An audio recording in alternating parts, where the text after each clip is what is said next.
What's up, guys? Welcome back. Whether you need a side dish for date night or another item to add to your holiday spread, I've got you covered. Today, I'm going to show you how to make mashed potatoes not one, but two different ways. Me being in the kitchen, let's make it happen. I think everybody like mashed potatoes, though. I never heard somebody say they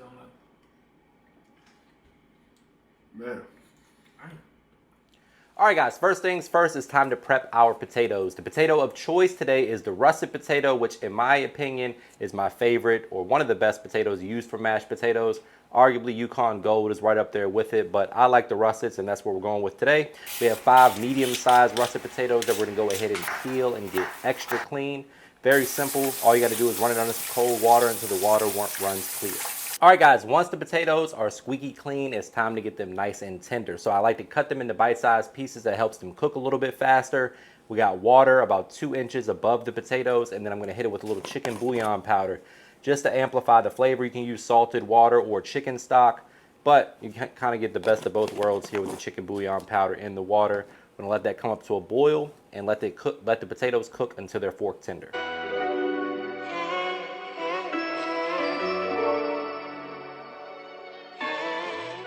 All right, guys, so our potatoes are boiling right now. They're getting nice and tender, and now it's time to go ahead and get started on our cream mixture. For that, you're gonna need about 3 cups of half and half, 1 stick of butter. What we're doing right now, guys, is we're gonna make the base for our mashed potatoes. It's gonna be the same for both preparations. So you're gonna get a great garlic and herb mashed potatoes, and then we're gonna do a lobster mash to elevate everything if you wanna go for a nicer presentation, if you're having like a little date night, something like that. 1 stick of butter, 3 cups of cream, 5 ounces of Boursin garlic and herb cheese. Cheat code for me when it comes to potatoes. We're gonna get that in there as well.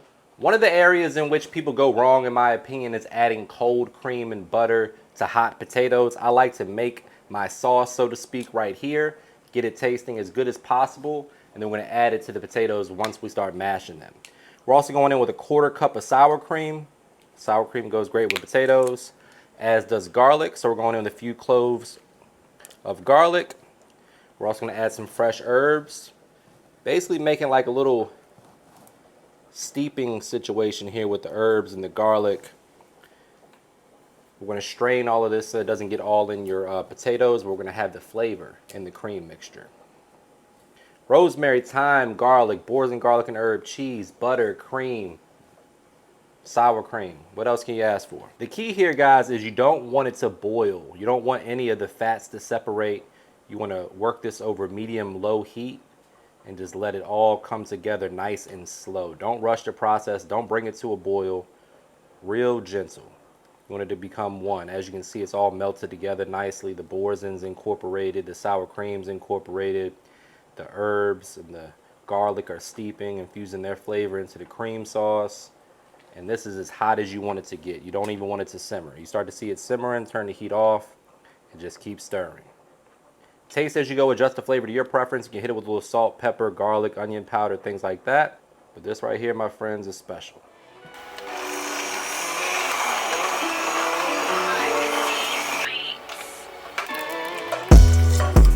When the technology fails you, go with the old-fashioned way. Break out the whisk. And we're just gonna make sure the mashed potatoes are relatively smooth. I like mine to be a little bit lumpy, but if you want them to be super smooth, you can use something like a potato ricer or something like that. But personally, I like a little bit of lump in my mashed potatoes. So I like to do it by hand, the old-fashioned way.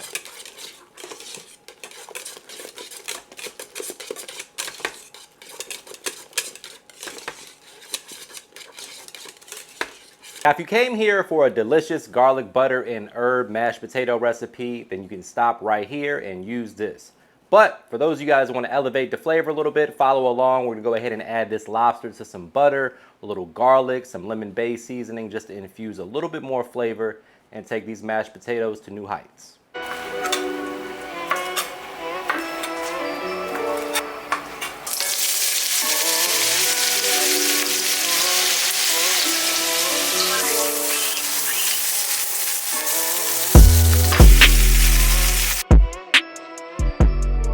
All right, so what we're gonna do now is add some of this lobster, probably the smaller, less attractive pieces, right into the mashed potatoes themselves, and then use the rest to top the actual serving bowl for garnish.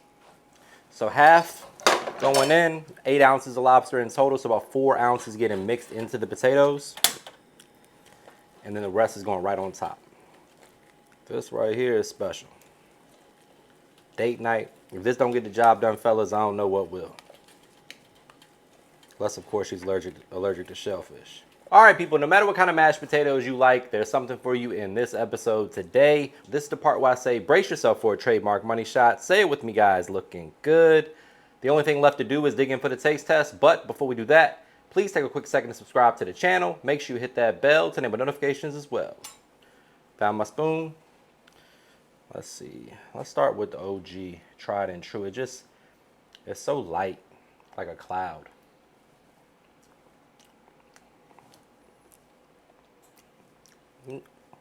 Can't do mashed potatoes better than that. But if you want to try the lobster version,